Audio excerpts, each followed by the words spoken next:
Hi, Founder fans. Jason here. Welcome to Founder of the Day Trivia Edition. Sorry I'm a few minutes late. Had a few whoopsie daisies back here getting set up, but we're all good now. Just rolling up my sleeves so we can rock through some trivia. If this is your first time coming to trivia with Founder of the Day, well, it's a lot of fun. We do a quick little quiz where we all play together. Then we do a few quick cards that I have here that are also quite a good time. And then at the end, we do our grand old wrap-up where we try to name 243 different founders. Let's get to it. So, first, to get warmed up, we're going to do one of the cards. We're going to do a What Happened Here card. I picked them at random out of my pile of cards back here. And we are looking at Norfolk, Virginia. On January 1st, 1776, what happened in Norfolk, Virginia? Leave a comment. Let's see who gets it first. Lots of fun. See if anyone new pops up. We've got a few regulars. You guys are always welcome back. Anyone new, welcome to the team. Again, what happened January 1st, 1776 in Norfolk, Virginia? Now, this is, pretty early in the war. The Siege of Boston is still going on. I'm going to have to enter a guess myself because I have not yet looked at the answer to this particular question. And it's just as the invasion of Canada is failing up north. But let's see. I am going to check this out. It says I'm having a little bit of trouble with my bit rate. Not even entirely sure what that means. Troy. English ship burns down. Hi, Troy. Matt. British raid. Hi, Matt. Let's see. I do believe... the English ships burn the town of Norfolk. It's now a naval base, so naval something. That's a great guess, Ginger. You know what? Now that I'm seeing what Troy's saying, it's reminding me, yes, this is probably the burning of Norfolk. That's what the city is famous for. So let's see. Yes, British warships commanded by Lord Dunmore, who was royal governor technically at the time. Hi, Lorne. Thanks for coming. The royal governor of Virginia fired on Norfolk. Much of the city was destroyed. When Dunmore's plan to seize Virginia's supply of gunpowder was thwarted by Patrick Henry and several thousand militia in March of the previous year, Dunmore moved offshore to the British man-of-war Fowler. In November, he declared the colony under martial law and offered to free slaves who joined the British, a move that panicked Southerners and drove many conservatives to support independence. Between 800 and 1,000 slaves helped him take over and make Norfolk his loyalist headquarters. 500 Virginians, led by Colonel William Woodford, then marched on Norfolk, overran the Loyalists, forcing Dunmore to flee the city.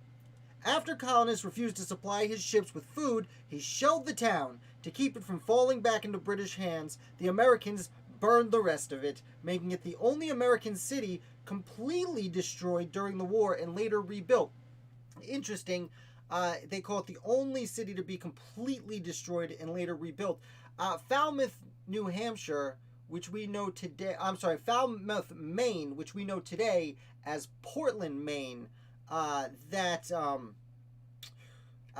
pretty sure was destroyed, although that was more of a village than a city, I suppose you could say. So, thanks for coming, guys. That's a great start. Why don't we do a little bit of teamwork and together over here in the... blah blah which is what I'm calling my Sporkle.com. It's a trivia site. Most of you have been here already, but for anyone watching that's new here, this is a website called Sporkle. It's a lot of fun. They have a variety of games of all sorts, not just history, but movies and music and anything you want to quiz yourself on. It's a lot of fun. But if you want to quiz yourself with this team, we're talking about the American Revolution. And to get warmed up, we are going to name the founding fathers who were part of the early presidential cabinets. Now, this is a pretty quick one. This is only and I can't see my whole self down here. This is only a 4-minute quiz. So, we're going to go as quick as we can. If you know who the first few presidents were, go ahead and start typing them in. I'm going to hit go since I'm a few seconds ahead of you. I am going to hit go once I see a name or two coming in. Again, first president of the United States, someone type it in, and we will go from there. As you do, as I wait for that to arrive, Matt, Hamilton, not a president, but definitely counts. Hamilton.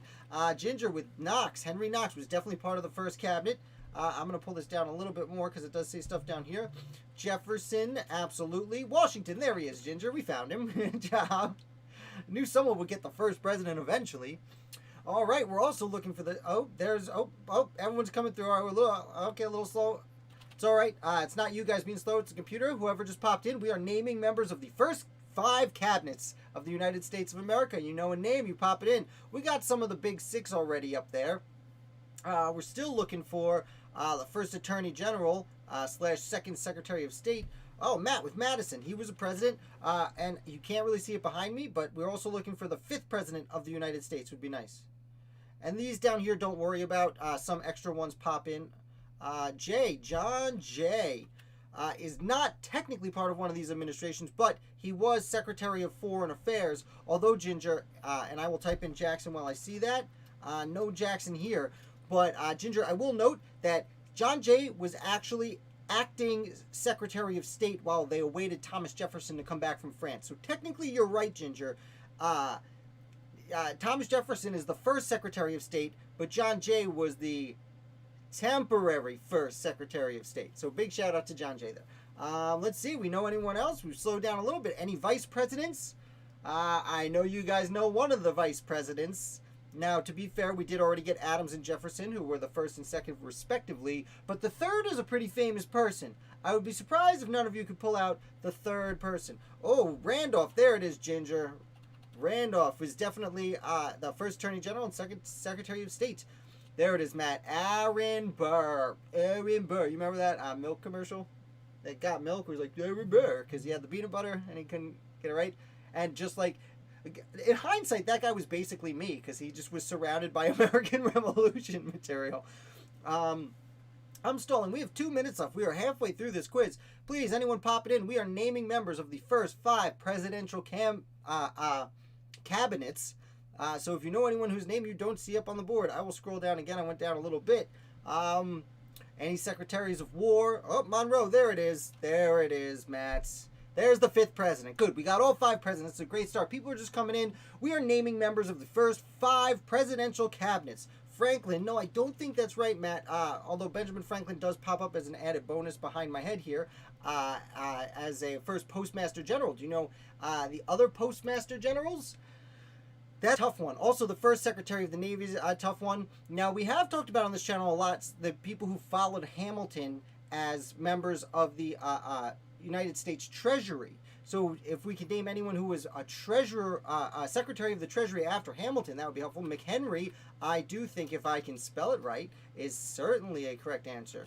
There it is. James McHenry, 3rd Secretary of War. Now, James McHenry was very close with another member of Washington's cabinet who carried over into John Adams's cabinet, who was a Hamilton, I don't want to call him a lackey, but definitely up there. Let's type in Moores. Let's see if Moores is up there. No, but Robert Moores again pops up with the extras behind my head here as Superintendent of Finance, a.k.a. Treasurer.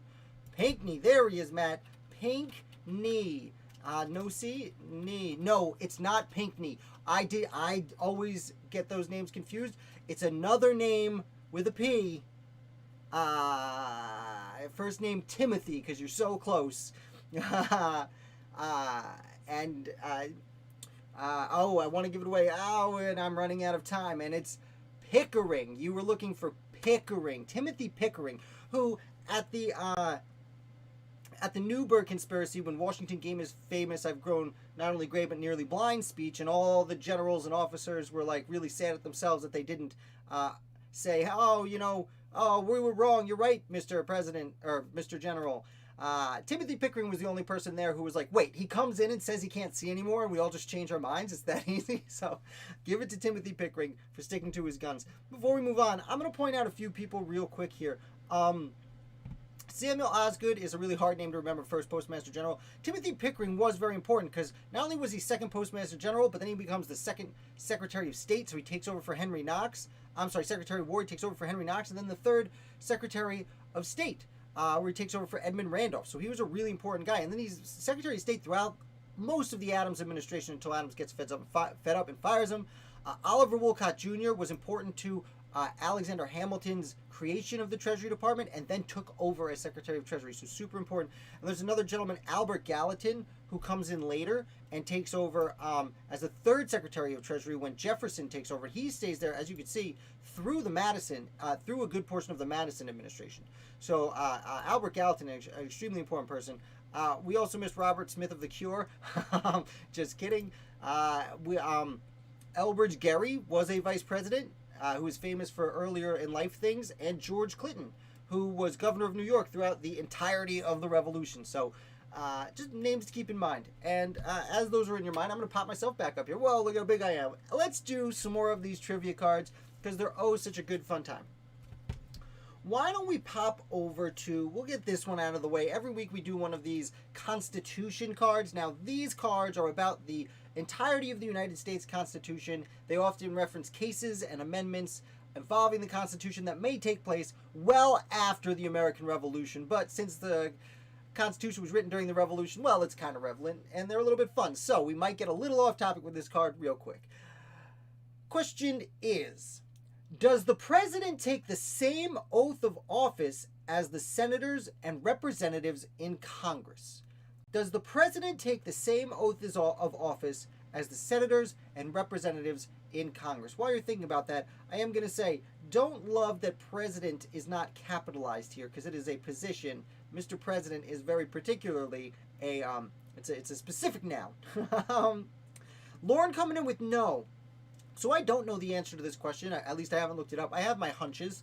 I could definitely see the angle no because there's probably one line where the office of the presidency of the United States as opposed to the office of senator in the United States Senate or something like that, where everything else is probably exactly the same except they probably name the title.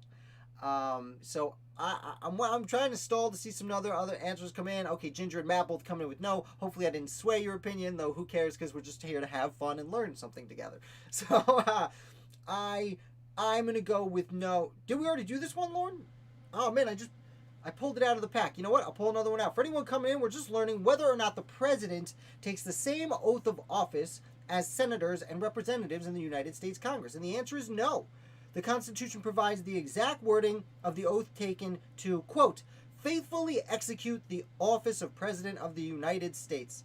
The Vice President, members of Congress, and all other federal office holders take an oath specified by Congress. So welcome. We've learned something now. Matt, I think you're right. We have done this one. I'll pull out another card before we're done because, well, our first quiz was very much shorter than most of our quizzes. Before we do that, let's move on. Let's do this card. Yeah, I have been, you know what's funny is I have pulled out a few in the past and been like, I think we did this, because at first I was doing like, well, what was it, 6 of them or 12 of them in a shot? So, whoopsie daisy. Thank you for pointing it out. I don't want to shortchange anyone.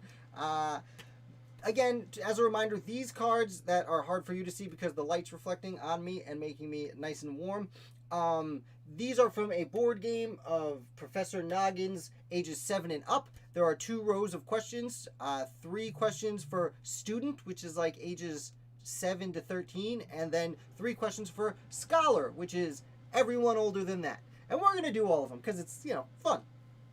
So question the first for students. Oh, and the theme of this particular card, I should say, is the Siege of Yorktown. Very specifically, the end of the war, so this should be fun. Soldiers from what country helped the Patriots surround the British at Yorktown? Yorkton. I wanted to say it right first before I was silly about it. Soldiers from what country helped the Patriots surround the British at Yorktown? This should be a fairly common knowledge one. Again, this is for the youngsters out there. Ginger coming in with French. I'm waiting for other people to come in, but I'm very anxious to say yes, it was probably the French is 100% definitely the answer, because they use the term surrounded. And I mean, while I should note there were generals like Lafayette that were on the ground with the American army, the French Navy surrounded them in the waters, which more than preventing them from escaping, actually seems to have kept the British Navy from showing up to help. So yes, France. Next question. Question number 2. True or false? The Siege of Yorktown was the last major battle of the American Revolution. true or false. And whoever just hit like, thank you very much. If you want to hit like while you're thinking about the answer to this question, that's super helpful, because the more you hit like, the more people show up. And a lot of people tend to pop into the videos. Not everyone stays. Someone did just pop in. Hi, number 7. Thank you for coming. We are wondering, true or false, if the siege at Yorktown was the last major battle of the American Revolution. Go ahead and pop your answer in there. I am stalling because I'm a few seconds ahead. Thank you, whoever just hit like. It helps let people know that we're here having fun, and the more people who come do trivia with us, the more fun we have and the more we learn together. So, no one's answering true or false. I'm going to answer this one. It's a pretty easy question. Hi, Ashley. Thank you for being number 7. The Siege of Yorktown was the last major battle of the American Revolution. True. There were other skirmishes afterwards. There was not really a battle after that, but it was the last major battle of the Revolution. It was the victory at Yorktown. Question number the 3rd in the student column. Which army surrendered, ending the siege of Yorktown? This one's kind of repetitive. Don't love this question. I'm going to breeze through it. Which army surrendered at Yorktown? The British Army. Very specifically, Charlie Cornwallis, sorry. Charles Cornwallis's army. Charlie Cornwallis. Trademark. Can we start calling him Charlie Cornwallis? I find myself to be very hilarious. Anyhoozle, let's continue. The next question is, we're going to the scholar. These questions are getting a little bit harder, but we should be able to handle them. Question number, I guess, technically like 8 at this point. I've lost count. How long did the siege of Yorktown last? 20 days, 2 months, or 4 months? This is actually a very good question. How long did the limey army? See, I dropped the word limey once, and even now, I'm not entirely sure if that's an offensive word or not. I am a little bit Irish. I am an American mutt. I have at least 8, although I recently learned possibly 9 different mixes of nationality in my bloodstream. So, if limey is offensive, it's probably offending someone I also am. So I do apologize for my past dates. Matt coming in with 20. Again, the question is, how long did the siege of Yorktown last? 20 days, 2 months, or 4 months? So Ashley and Matt coming in. Ashley's super confident because there's no question mark at the end, and Ashley usually is a little more curious whether her answer is the right answer. Bravo, Ashley. I do believe it's 20 days. Yes, 20 days. So really about 3 weeks is how I would phrase it. Yeah, no, sorry, Lauren. So 2 months is a good guess.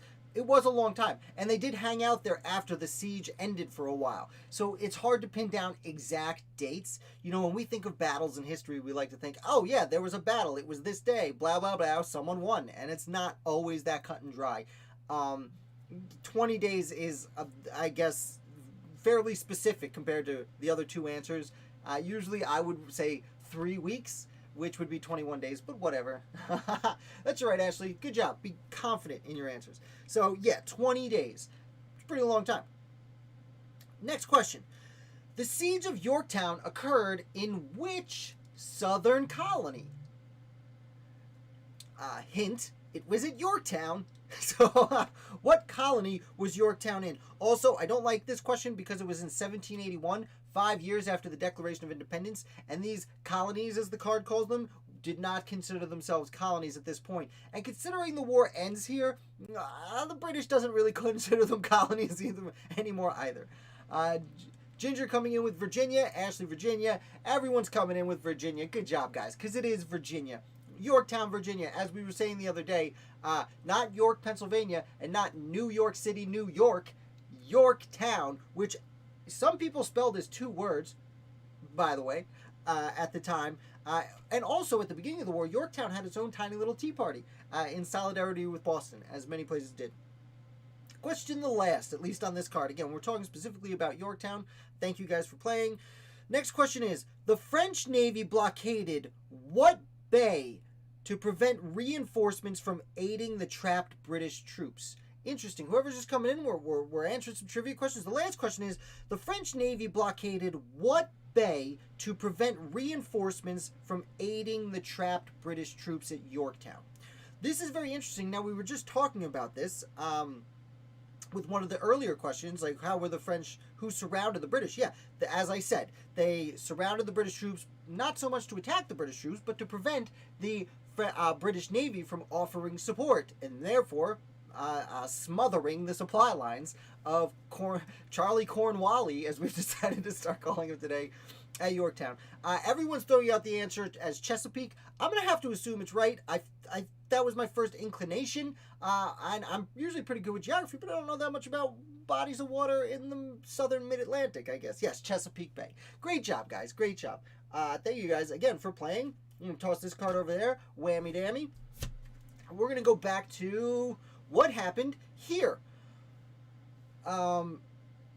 Interesting. I'm going to reference the last card. So, what happened December 31st, 1775 in Quebec, Canada? And as I'm waiting for you to answer, I'm just realizing that the last card that I had up, and again, these are like impossible for you to see because the lights reflect on it, but our first What Happened Here card was January 1st, 1776. And this question is the day before, on December 31st, 1775. I wish I had realized that before I asked the questions. I jump around a lot here, but it would have been nice to do something chronologically. Although, if you watched our interview yesterday, Michael Troy was back, and if you want chronologically, check out the American Revolution podcast. Matt, I'm under the impression you've been listening to that for a while. It's fantastic. #1 good times. If you want to learn about the revolution, especially the war chronologically, I can't recommend it enough. And he's 3 years in, so you've got hours and hours of learning in front of you. People saying the Battle of Quebec. The Battle of Quebec. Matt, yes, it is awesome. The Battle of Quebec. Okay, I guess that, yeah, is it actually called the Battle of Quebec? Patriots led by Richard Montgomery Richard Montgomery, who essentially took over leading the army from the Northern Army from Philip Schuyler, who got sick seemingly with gout. They went, yes, Troy, it was a very bad day. Well, Richard Montgomery was in charge. Benedict Arnold, as we talked about yesterday, had traveled through the Maine wilderness and barely survived with his army to meet up with Richard Montgomery. They went to invade Quebec, and it did not go well. Richard Montgomery killed outright, like right when they got there. A shot in the face. Not to laugh at him, but yeah. And then Arnold gets wounded, as you said. Daniel Morgan gets captured, and from there the invasion of Canada falls apart. But mind you, like they'd already gone up the Hudson and invaded Canada. They invaded Montreal and then continued through Canada to Quebec. If they'd succeeded in this battle, it would have been a lot harder for the British because they would have had to first get through Quebec and then Montreal before even trying to get down the Hudson. Yada yada yada. Is it called the Battle of Quebec? I always call it the invasion of Canada, and therefore I kind of default to the invasion of Quebec. But yes, it doesn't say specifically that it's called the Battle of Quebec. But you're right, it is. It was a battle in Quebec. Right. A disastrous failed attempt. I'm going to reach back here because, you know what? Mr. Lorne was absolutely right. We did that card, so I'm going to pull out another one at random, which we might have already done because I am, as I said, pulling them out at random. True or false? Should be pretty easy. True or false, the president does not have to deliver a State of the Union address in person. So, it's true or false. That's a weird question. That's a weird way to phrase it, true or false, with the not in there. So it's more like true or false. Yeah, true or false, the president does not have to deliver the State of Union in person. Matt coming in with true. It's an interesting question. I'm going to take a sip of water. Instead of stalling this time, you can listen to me gargle water. All right, just Matt. Everyone else is really thinking about it. True or false? And I know the answer to this right away. True. So you guys are saying true, the president does not have to deliver a State of the Union in person. Okay, the answer is true, the president does not. I don't know why they didn't say true or false, the president has to deliver it in person. That would be an easier way to follow this question. I know what they're going to say is the Constitution does say a State of the Union needs to be presented, but Thomas Jefferson, who was famously an amazing writer but not a great public speaker, he delivered his to be read. And he might not be the only one. So, Article 2, Section 3 of the Constitution requires that the President, from time to time, give the Congress information on the State of the Union. So it doesn't even, like, from time to time. It doesn't even have to be annually. George Washington and John Adams delivered theirs in person, but Thomas Jefferson discontinued the practice and simply sent a written message. Woodrow Wilson revived the practice of delivering the message in person in 1913, and since then, most presidents, though not all, have followed suit. I didn't realize it was 100 years that no president gave it in person. That's extremely interesting. We're learning things here. Look at that. What a team. What a great team. Now, let's see how far in we are. We're only at 26 minutes. So, in that case,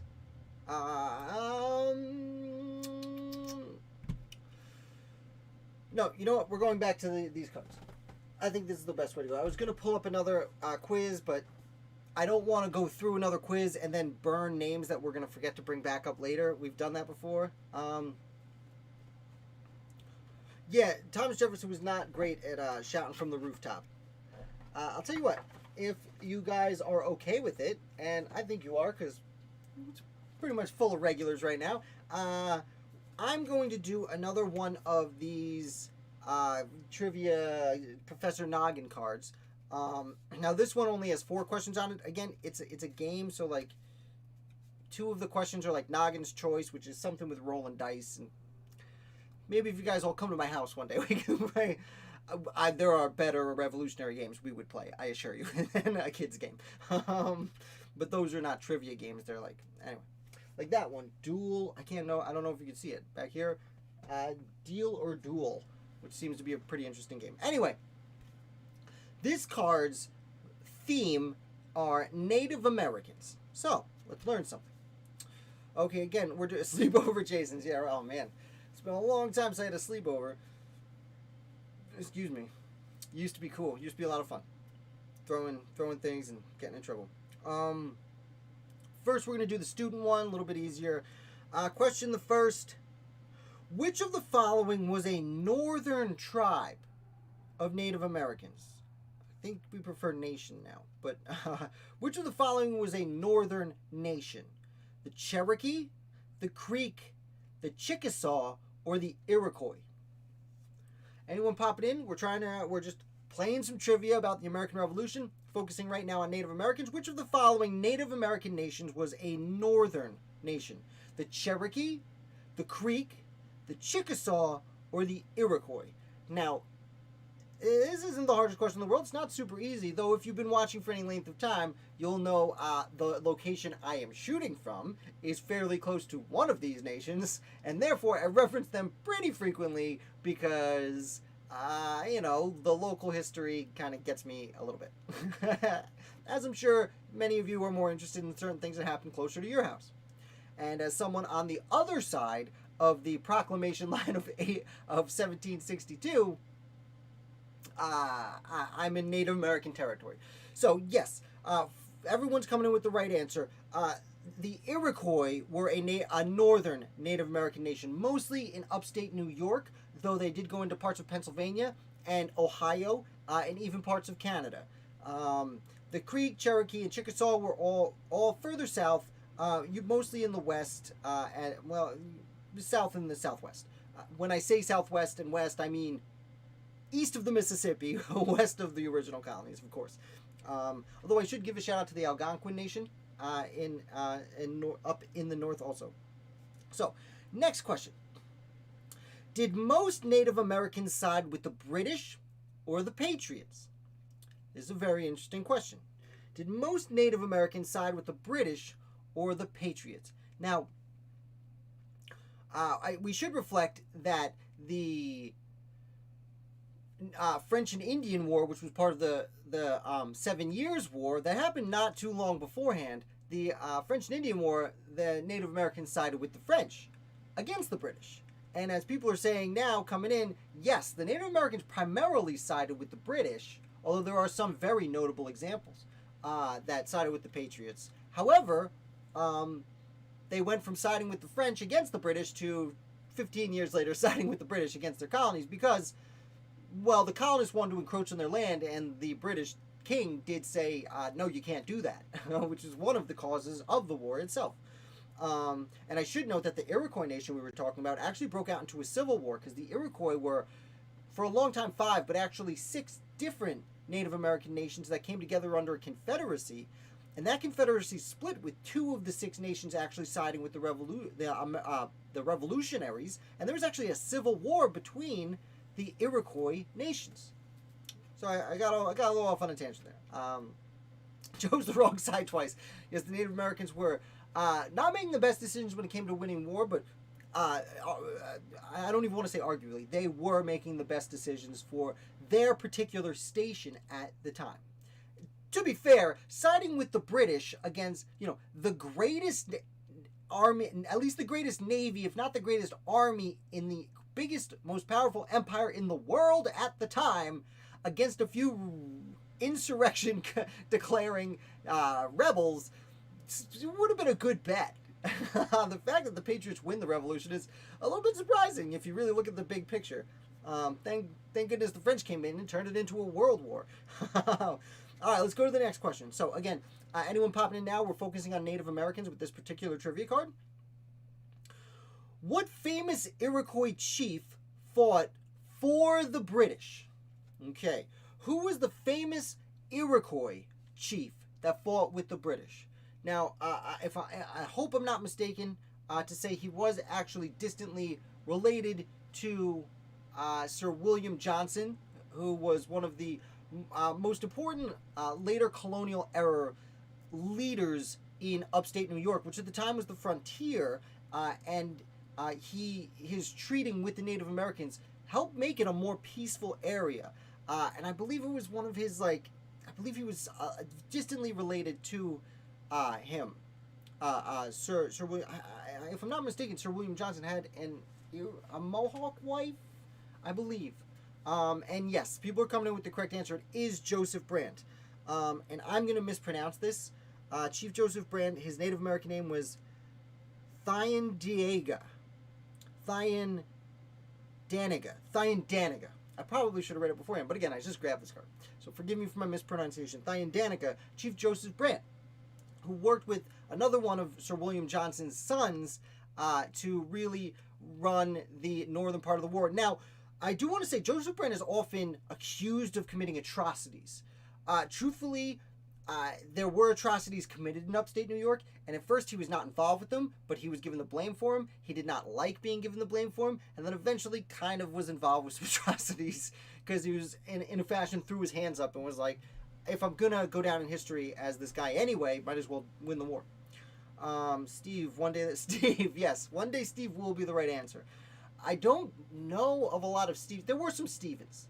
There were a few Stevens. Although, truthfully, you should spell it with a PH and an N in the future, Lauren, because you have a better shot of getting it right. And if you add an S, you might get it as a last name instead. So, okay, let's go on to the last question about Native Americans. Anyone just popping in? We're just running through some trivia questions. This is the last question about Native Americans. And the question is, what great concern led many tribes to join the British against the Patriots? What was the greatest concern that led tribes to join the British instead of the Patriots? I did a little bit spoil this one in the answer to a previous question just now. Hit like and subscribe if you like getting the trivia questions spoiled ahead of time. I'm trying to add fun facts as we go, and sometimes the fun facts might spoil the next question. Whoopsie daisy. Again, what was the greatest concern that led the Native Americans to join the British, who they had just fought against on the side of the French a few years earlier, against the Patriots? And people are coming in with the absolute right answers. Land is the short answer, and your longer answers are absolutely right. They were nervous that the colonists wanted to move on their land.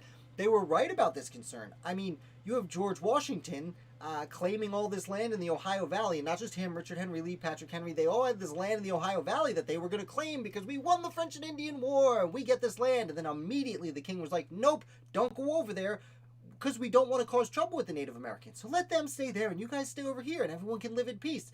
And, George Washington and his buddies in Virginia were like, no way! We're supposed to make so much money! And it's one of the major causes of the war. And yes, colonists had been invading their territories. Yes. So great job, guys. Fantastic. Let's see. How far in are we? We are at 35 minutes. Perfect timing to go into our last lap. Now, if you're new here, the way we close out this is we all work together as the teamiest team in the whole wide world, and we name as many American founders as we can. Now, specifically, we are going to name, and I'll pop up this screen over here, we are going to name as many members of the legislative part of the creation of the United States as we can. There are, again, if you're new here, 243 names. So, anyone popping in now, you're here just in time. We are going to attempt to name 243 founders involved with the American Revolution, specifically people who signed any of the major documents, including the Articles of Association at the end of the First Continental Congress, the Declaration of Independence, the Constitution, and the Articles of Confederation, as well as anyone in the inaugural U.S. House or Senate. Now, our record at this point is 200. Now, I see Misfits popped in here. Hi, Misfit. I don't know if I saw hi before. You made it just in time. Now, last week we didn't quite get to our record of 168. Misfit popped in and saved the day at the end and got us almost all the way there. So, we are about to rock through these 243 people in the next 20 minutes. Our goal today is 175. So, without further ado, as always, I am a little bit ahead of you. So, I am going to start going when I see someone name a name. Again, it's always best, to start with the big six, as I like to call them. The founding fatheriest of the founding fathers. So once I see someone start naming them, I'm going to hit play and I'm going to start typing. Matt with Steve. Now that's not nice, Matt. Steve is Lauren's guy. How dare you? Stick it up for Lauren over here. Okay, Ashley. Oh, and Ashley is not messing around. We got Hamilton. We got Washington. We got Bartlett, which has two T's. That's okay. Franklin, Hancock, Sedgwick. Good one. Great one, actually. Jay, Madison, Adams, Lawrence. Did I do Hancock? I did. Lawrence, Monroe, Whipple, Jefferson, Jerry. I would have been real upset if we didn't get Jefferson. Dana, Thornton, Pendleton, Hosmer. Good one. Rutledge. Great one, Troy. Ledge. Why can't I spell it? Lovell, Griffin, Livingston is going to be a few. Gwinnett, that's how you spell it. Penn, Few, Hancock we did. Walton, Schuyler, Hughes, Payne, Gunn, Penn. Did we do Penn? Yes. Few. Did we do Few? Yes. Gary, I think we did. Okay. With, Stone, Mifflin, Brown, Matthews, Stone we just did. Strong, Reed, Williams, Hopkins, Ellery, Hopkinson. Good one, Ashley. We did Williams. Ellery. Did we do that? Did I get that? Did I get Hopkinson? You guys were really rocking out of the gate there. Sure, I couldn't keep up. Carroll. We did Hopkins. Williamson. There it is, Ashley. Hopkins. You guys really want Hopkins in there. I'm going to do it a few times. Dean. Nice. Don't want to forget Dean. Bloodworth. Good one, Misfit. I was wondering if we'd remember that one today. Broom. Morris. Thank you, Lauren. Payne. Did Payne. Chase. Muhlenberg. Williams. Did we do? I think Gary we did, right? Yep. Wolcott. Smith. As always. Montgomery was a general but never actually served in the legislative branch, but great name, Ginger. Roberdeau, another great name, Ginger. Killing it. Galloway, Floyd, past tense. Blount, Livingston, we did. Houston, Morris. I'm going to think, Ashley, I think you're trying to say Housestone. Clark, Tillman, great one. Tough one to spell. Shippen. Anyone just popping in? We are naming members of the legislative branch in the American founding. Give us a name. And remember, it's better to say a name twice than not say it at all. So even if you think it might have been said, say it anyway. Gadsden, Ash, Lee. I think we did Morris, right? Yes. McHenry, Middleton, Ames, good one. Johnson, Johnston, great. Crane, Stephen Crane. There's your Stephen. Collins, Dickinson, Tillman we did because I have so much trouble spelling it, but I'm doing it anyway. Misfit Drayton, Dayton, you like that hit. Williamson we did. Hopkinson we did like 5 times, I believe. I think Matt's screwing with me. Gadsden, I think we just did. I don't want to miss one. I always miss one, so I'm trying. Anyone popping in? Name as many American founders as you possibly can. You're part of the team, like it or not. Don't go anywhere. Just start typing names. Better to say one that's been said than to not say one at all. Rutledge. Also, you're a little late to the show, so you've missed some fun stuff. This is the grand finale. Ledge, we must have done it. Yates, Dayton, I think we did. Sherman, Troy, we did. Payne, I believe. Witherspoon, Hart, Cushing, Clark, I think we did. Payne, I just did. Doing them anyway. I'm not going to do it, even if you guys keep typing it. King, Floyd, Pinkney, Hart, Penn, I think we did. Hall, Mifflin, we must have done Mifflin. J, absolutely. We've been sad to miss J. Oh, we must have got him. Biddle, good one, Ginger. McKean, Richardson, must have done. Chase, I think we did. Paca, yes, everyone's doing Paca at the same time. Oh, man, you guys are all on the same page. That's great. I love it. Rush, Blount. Oh, must have done Blount.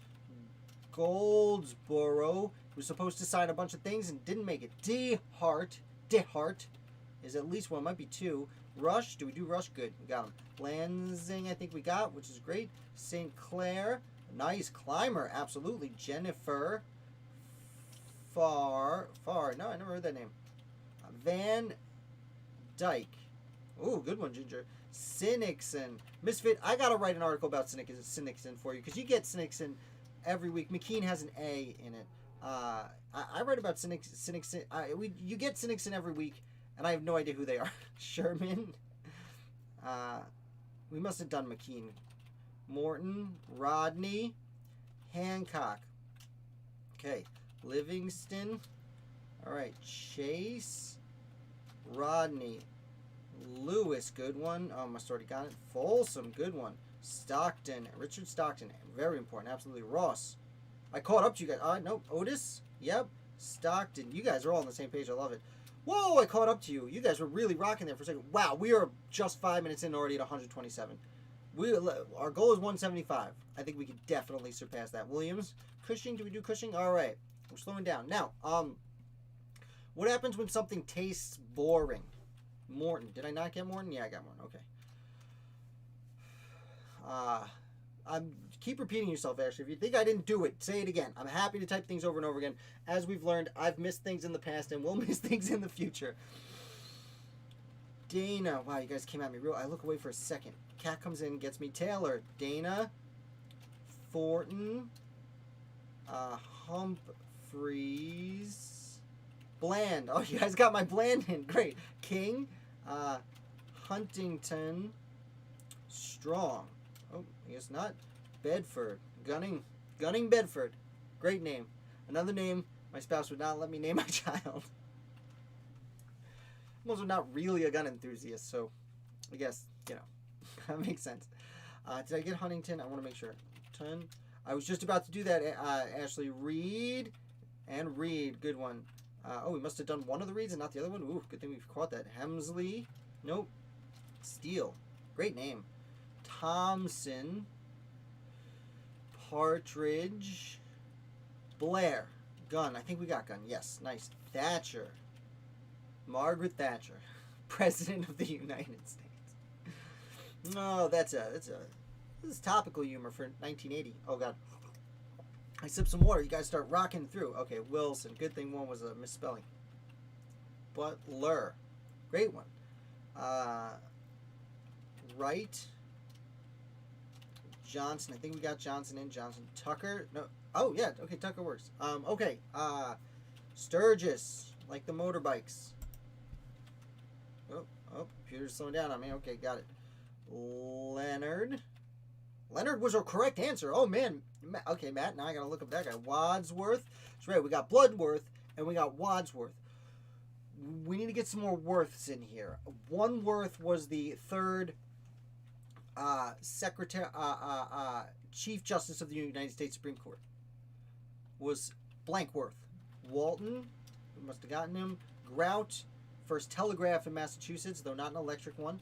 Sullivan, good. Sullivan's a good one. Oh, there's another guy from New Hampshire that's really important. Trumbull, absolutely. There's at least one more person from New Hampshire. There's two really important people, actually, we've left out from New Hampshire. McKean, I think we did, because I couldn't spell it before. Ellsworth, there it is, Ginger. Third Chief Justice of the United States Supreme Court, and an inaugural member of the Supreme Court. And oh, no, he was not an inaugural member. He was instead an inaugural, I think, senator. That's why he's on this list. He was in the House. No, he was in the Senate and worked with James Madison in the House to create the judicial... the United States judiciary system, basically, because it is left up to the Congress in the Constitution. Lynch, got him. Rumsey, and then there's Rumsey. Nope. Okay. Ramsey and Ramsey. Okay, neither of them, but they were brothers who spelt their last name differently. Caswell, that's got to be one. Dyer. Okay. I have a friend Ben whose last name is similar to Dyer. There's another one. Dyer. What's another vowel? Change the vowel in that. In that one. Thornton. It's spelled differently, but it sounds the same way. I think we did Thornton. Wharton. That's a good one. Oh, man.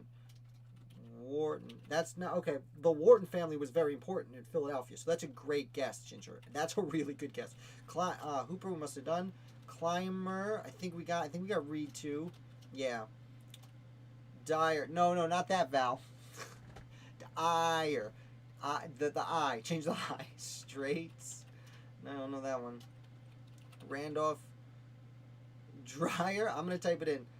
Ward. Good one. Foster. Absolutely good one. Potts.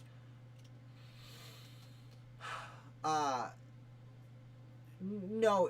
It's like, so like, if you drink mountain soda or, the morning, Dire Straits. Nice. McClurg, that's a good one too. Langworthy, that's a good one. I didn't even know that. Okay, I'm just gonna give it to you guys. It's Dewar. I was looking for Dewar, spelled very differently, but that was a bad hint, and you guys were wasting time. Mason, good one. Oh, good one, Lauren. Harrison, did I miss Harrison? I did. Thank you for saying it again. Ross.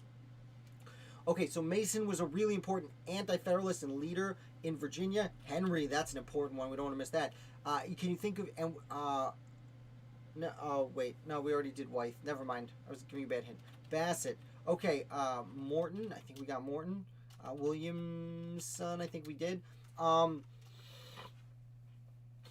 There was a... Okay, Bingham...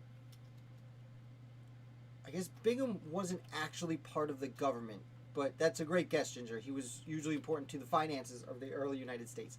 He worked in Martinique kind of as a foreign correspondent. He was like the go-to man for Ben Franklin and Silas Deane and Arthur Lee in France. Since they couldn't communicate directly with the United States, they would go through him in Martinique on French ships, usually, to get to the United States. Lee? Did we not do Lee? Oh, good. Gosh, scared me, man. Spate. Did I get Spate?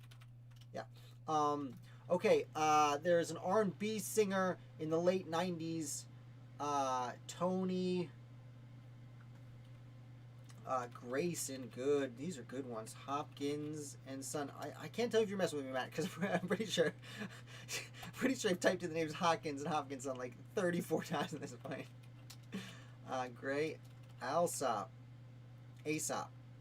I also want to name one of my kids Aesop, because Ace is a badass nickname. Harvey, great one. Foster, I think we got Foster. I'm really glad that Foster came up twice, because there's at least two Fosters on here. Bennett, there it is, Misfit. Tony Braxton, whammy. Thank you for coming with me on that journey. Hayward, 175. Oh, wow, we already got there, and we still have 7.5 minutes left. Wow, can we hit 200? Can we? Patterson, that's a bold guess. DeHart, I think we did DeHart. Let's see, wow. We have gotten almost everyone from Virginia. That's insanity. And these are very hard people to point out. Huntington. I think we got McHenry. Yeah, we got him. Caswell, I think we got 2. Do we miss any declaration signers? I don't want to miss what you guys are saying. First Continental Congress. Did we do? Someone typed in low. Okay, yeah, we did. Okay. Hawkins, Benjamin. Wow, nailed it. Good one. I don't want to miss what you guys are typing. We're over here. We got a lot of Massachusetts. Let's see. Article signers from New York. Hawkinson. I don't think that's a name. I can see why you would guess that. Floyd. Did we do Floyd? Yeah, we got Floyd. Rush, I think we got. Yep. I'm looking to see if there's any like declaration signers we missed. President of the Congress of the Confederation. A president. We've talked about this name a few times. Boy band of brothers in the late 90s. Mercer. Hughes. Must have gotten Hughes. Gary. We definitely got Gary. Yeah. Rutledge. Yeah, we did Rutledge. Did we get... There's a family. My computer's moving slow. Randolph. We got him. Never mind. I was going to make a Rudolph the Red-Nosed Reindeer reference. Conti. Jackson. Misfit. Hanson. Man, Misfit, you're good at getting my, like, late 90s boy band and like, pop music references. Ellsworth. I think we got Ellsworth, yeah. There is one more. Worth we didn't get. I think we got Jay.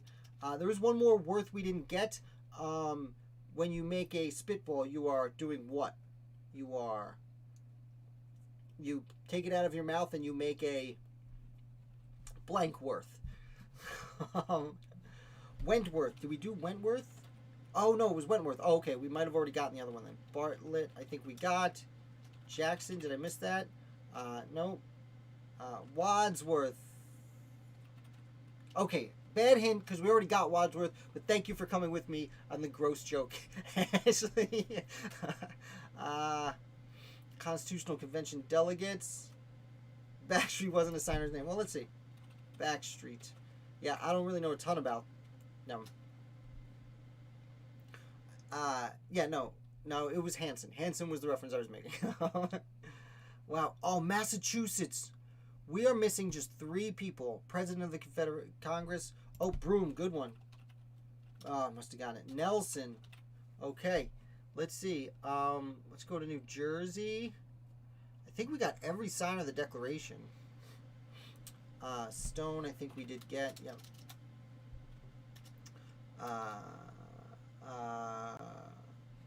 Did we do Wilson? Yeah, we got Wilson.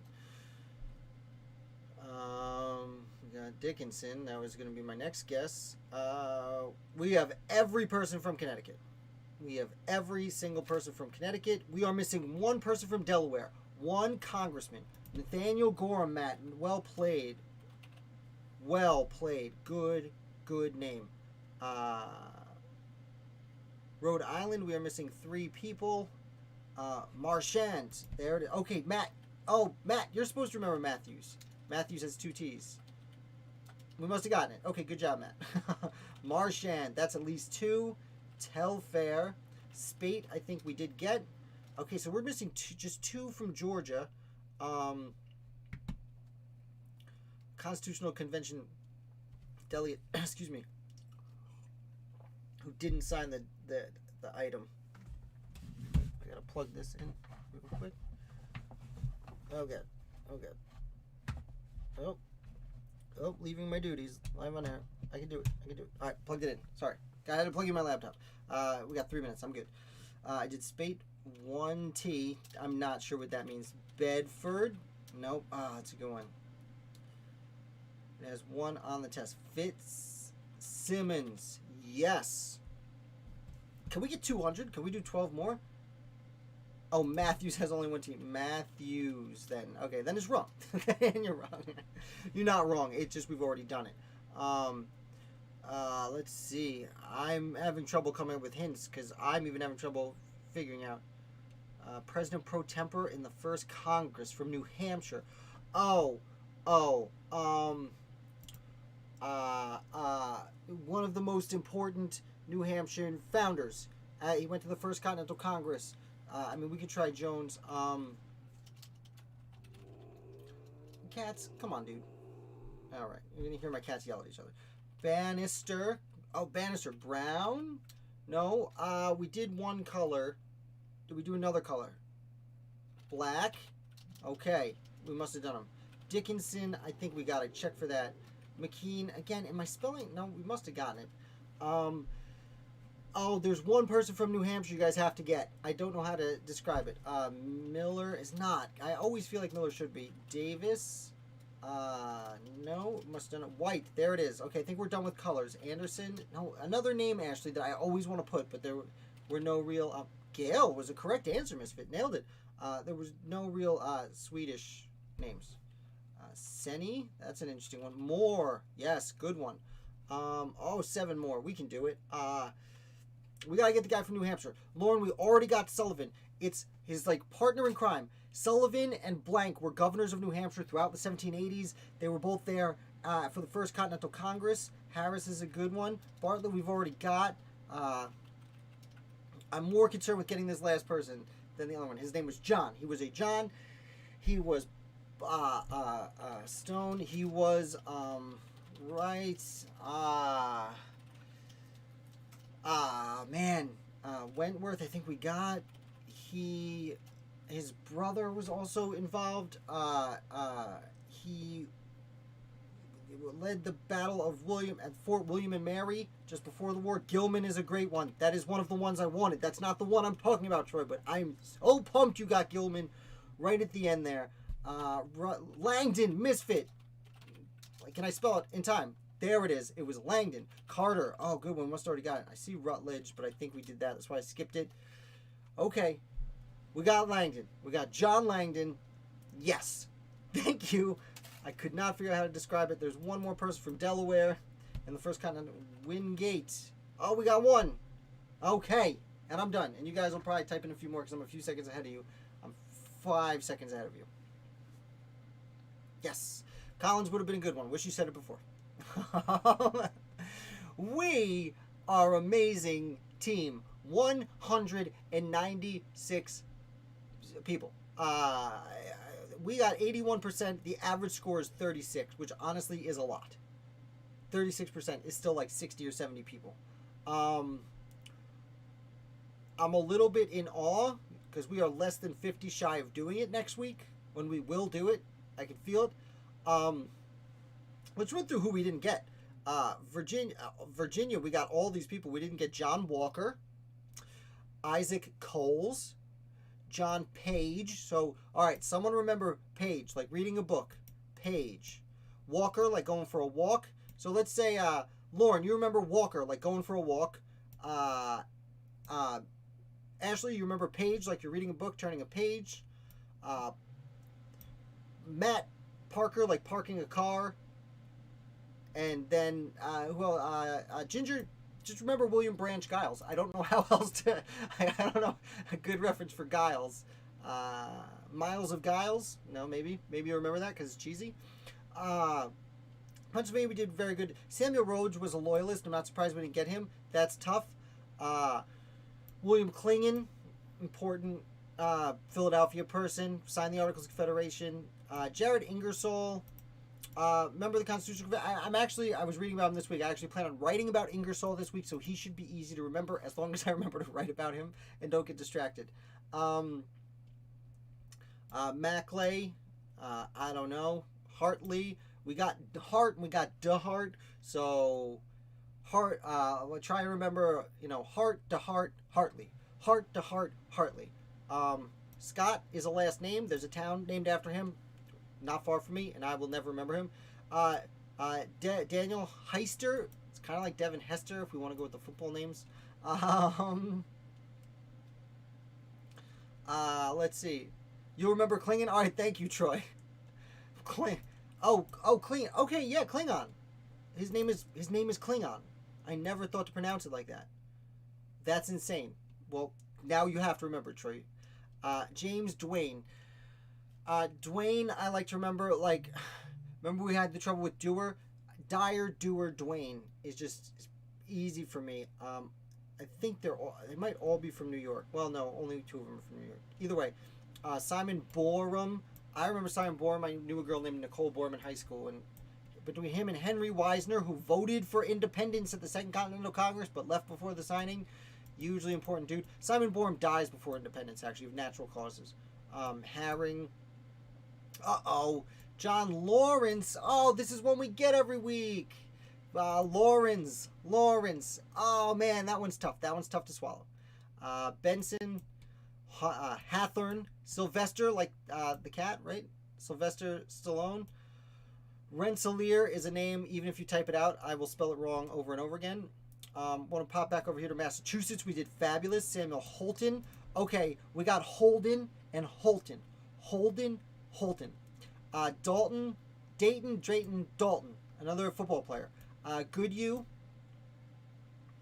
How you doing? Good. You? Okay, now we know how to remember that name. How you doing? Good. You? Great. Nailed it. So everyone remember what I'm telling you.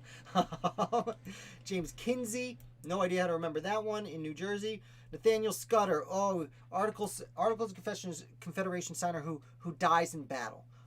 So it's one we should definitely remember. David Brearley went to the Constitutional Convention where he was head of the Committee of Postponed Parts.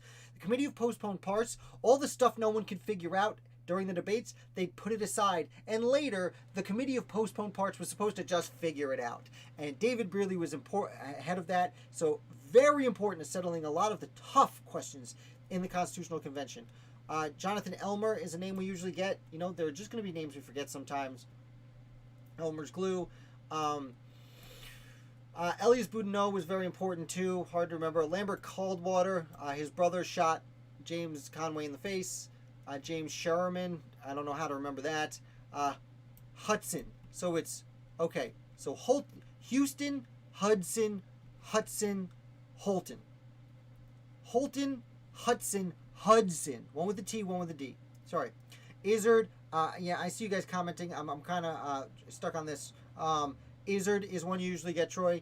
Another guy who was like the first ambassador to Tuscany, though that didn't much work out. So was with Franklin and Adams, he was on the other side with Arthur Lee over in Europe. Aidan Burke, a really cool guy who wrote against the Society of the Cincinnatus because he looked at it as an American nobility.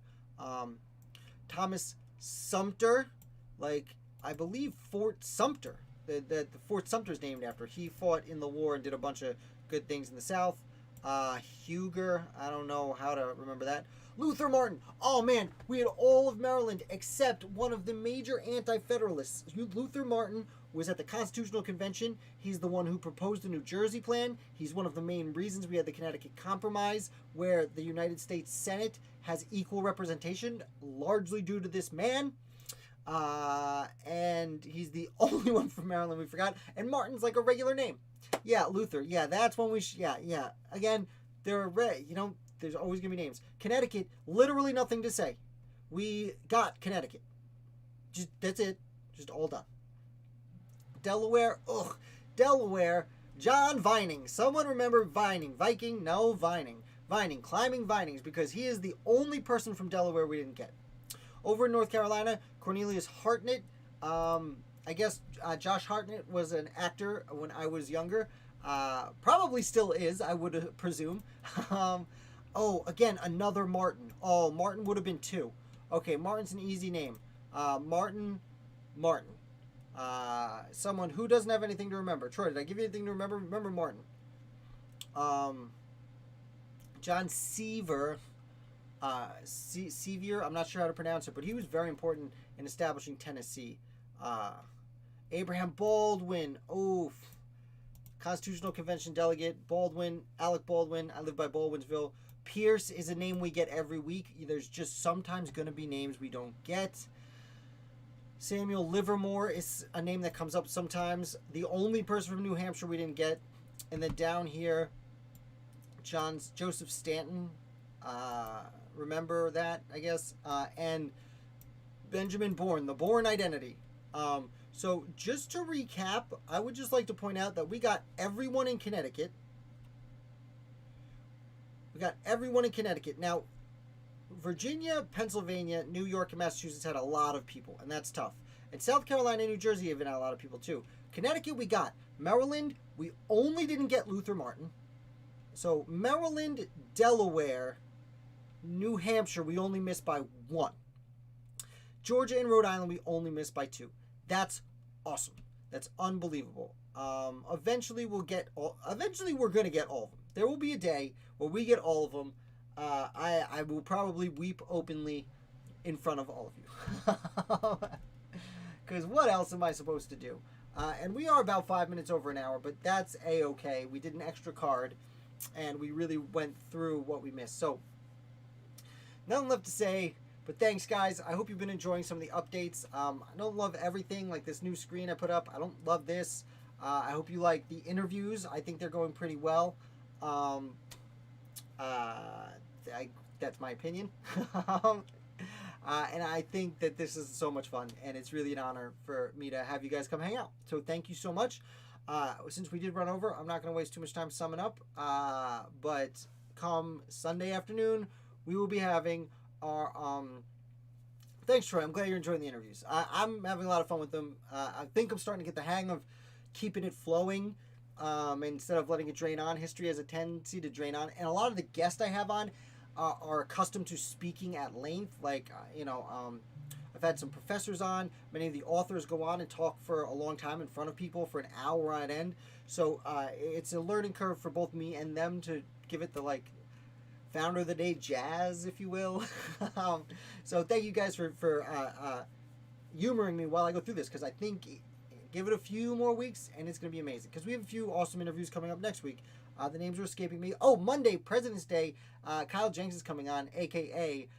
Madison Portrayer. He is a James Madison, not imposter, reenactor.